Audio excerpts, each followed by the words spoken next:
is good, everything is okay. Got a smile on my face, it's a beautiful day.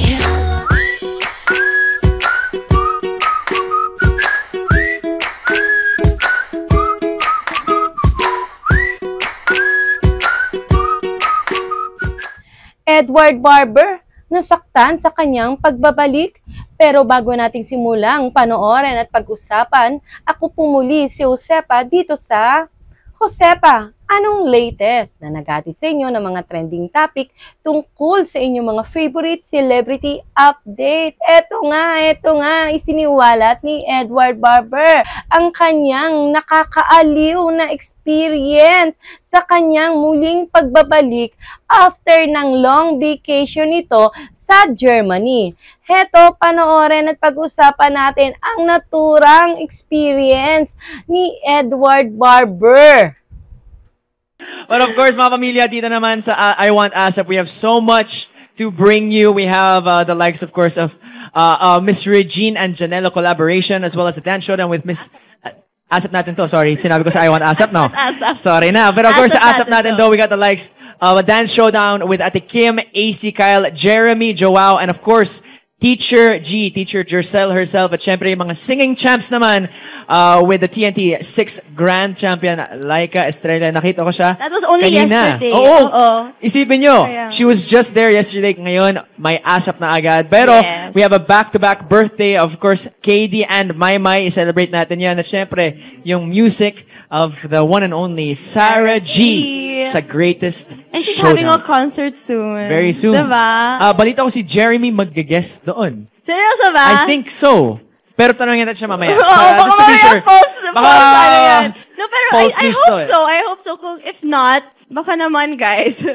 And Jeremy, if you are, get me tickets naman, please. Oh, snap. Pero of course, kung pasabog yung ASAP natin to, syempre dito sa I Want ASAP din, we have guests like AC and Rainiel, his Tacity family like Estrella, Bini Sheena, and Maloy, and maybe even Bini Aya. Oh, and bakit of kaya? course, Maymay Entrata. Of course, we also have Nick Calano, Zach and Seham, Maki, Miguel and KL, and the Rain in España cast na si Bea, Andre, and Aubrey. And Yad. Daming guests natin today, Daming fairness. guests. Oo. Shout out Napaka-excited. kay, of course, Heaven and Marco for their the Yes. success on their series. Pero pag-usapan natin yan mamaya.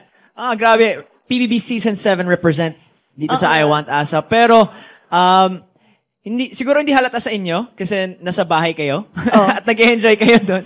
Pero, medyo mainit dito, guys. Yeah! Kaya ganito Nakatapat na lang kami dito sa may mga bintana at ramdam naman yung init. Pero okay lang yan. Chill lang kayo doon kasi mag-i-enjoy tayong lahat ngayong araw. Lalo na because we have so many trending topics right now. The likes of... KD Lex, amazing comeback. Ang galing. Galing. Debut Ayan, on tama. ASAP. Ang galing. Hashtag Batang ASAP. Hashtag Maymay ASAP birthday treat. Auto Deadma ASAP launch. Ayan. I Want ASAP Zakam. Wonwoo. And Bini ASAP Summer Beat. Nakakatuwa itong si Shania Gomez sa si Edward Barber. Para talaga silang dalawang magkapatid. Para silang kambal, o diba? At saka tingnan mo naman, napaka-sexy naman ng ng kasuotan nito ni Shania Gomez. O diba? Talaga namang pang summer na summer ang kanyang aurahan ngayon, diba?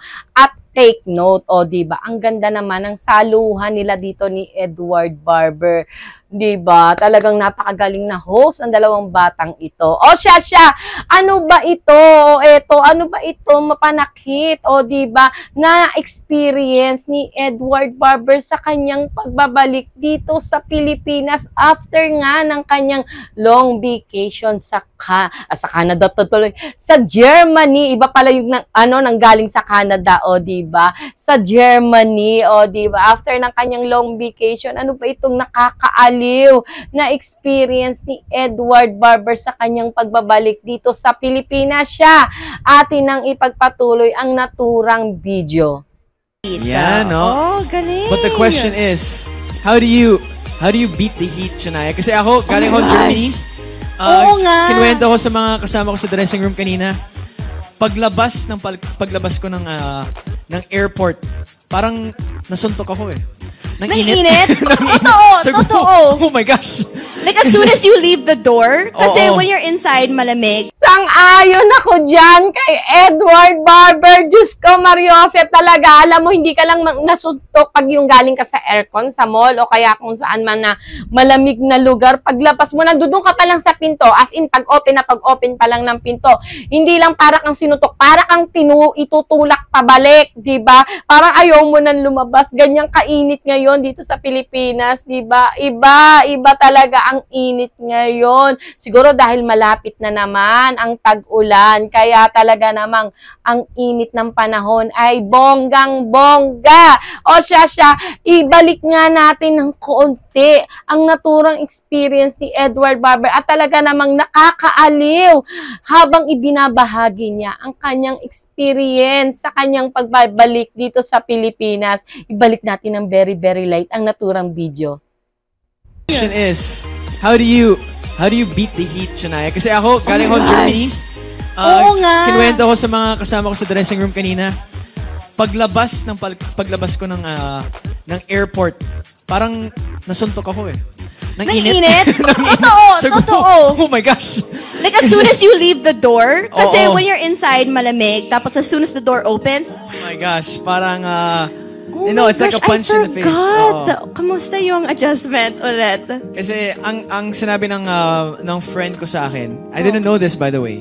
Ang re-entry sa isang culture is harder than entering a new culture. So, going back to Germany, mahirap din siya kasi 3 weeks ako doon. Actually, it's a pretty long time, almost 1 At month. what? Malamig doon ngayon? Malamig doon, 9 degrees. So, pagbalik ko, parang hindi na ako sanay. Pero okay na yan. I'm still wearing a jacket.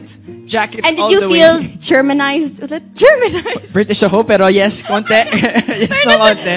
Diba? Kasi you said, diba you were like saying that, you know a girl that can speak parang Yes, both my languages friend na ako walang doon accent. na magaling mag-English na British accent. Na Yeah. mas magaling sa akin. Pero Wala akong doon lang British siya sa Germany. Pero German siya. Diba? Talaga namang nakakaaliw talaga itong magkwento si Edward Barber, diba? Inilarawan pa niya ang kanyang experience sa kanyang pagbabalik na para daw siyang sinuntok paglabas niya ng airport dahil nga sa sobrang init ng panahon dito sa Pilipinas. Nakakaiba naman sa experience na naranasan niya nang siya'y bumalik o dumalaw sa kanyang hometown sa Germany, diba? Na ang lamig ay 9 degrees, diba? Sana all, diba? 9 degrees, diba? At ganon kalamig. Tapos pagbalik mo rito sa Pilipinas ay napakainit ng pagsalubong kay Edward Barber na miss nating lahat. Welcome back. Welcome home, Edward Barber. O, diba talagang na-miss ka namin ng bonggang-bongga? O, diba? O, kayo mga madlang people, ano ba ang nakakaaliw at nakaka-stress na experience ninyo ngayong summer dito sa Pilipinas? I-comment nyo na yan at ating yang pag-uusapan sa aking mga susunod na video. At sa mga hindi pa po nakasubscribe dyan dito sa aking YouTube channel at nagustuhan ang video ito, ay huwag po ninyong kalimutan mag-subscribe. I-click po ang bell button para lagi po kayong updated sa mga latest video ko. Muli po, ako po si Josepa. Hanggang sa muli, paalam! You make me